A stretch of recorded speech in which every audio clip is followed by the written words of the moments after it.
ఈ పరిస్థితుల్లో ఇంత దిగిన తర్వాత ఉమ్మడిగా వాళ్ళిద్దరూ మీటింగ్ పెట్టుకున్న తర్వాత ఒకే వేదిక మీద సీట్లు సర్దుబాటు చేసుకుని సీట్లు ప్రకటించి ఇప్పుడు పవన్ కళ్యాణ్ బయటకు వచ్చే ఛాన్స్ ఎంతవరకు ఉండే అవకాశం ఉంటుంది?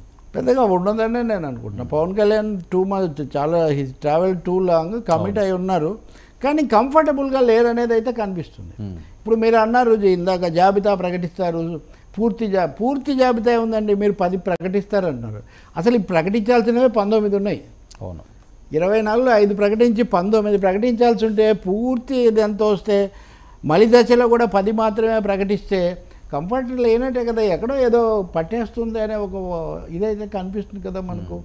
ఒకవేళ నేషనల్ పార్టీ ఇప్పుడు మీరు అడిగే ప్రశ్న బీజేపీ కోణంలో నుంచి అడిగితే ఇంత కసరత్తు చేసి ఇన్ని అప్లికేషన్లు తెప్పించి నిన్న మొన్న కూడా కూర్చొని ఒక్కొక్క పార్లమెంటు నియోజకవర్గం బేస్ మీద దాని పరిధిలో నుంచి 10 మందిని అలా కూర్చోబెట్టి అంత చర్చించారు సీరియస్గా.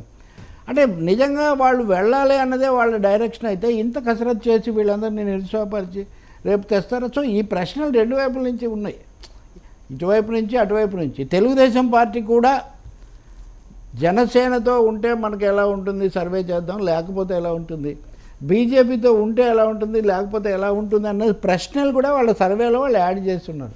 సో అందరూ అన్నిటికీ సిద్ధపడి ఉన్నారు. నేను చెప్పగలిగింది ఒకటే, నేనే జ్యోతిష్యుని కాదు కాబట్టి, కానీ రెండింటికి కూడా సిద్ధపడి ఉన్నారు. ఇప్పటి వరకు బీజేపీ నుంచి అధికారిక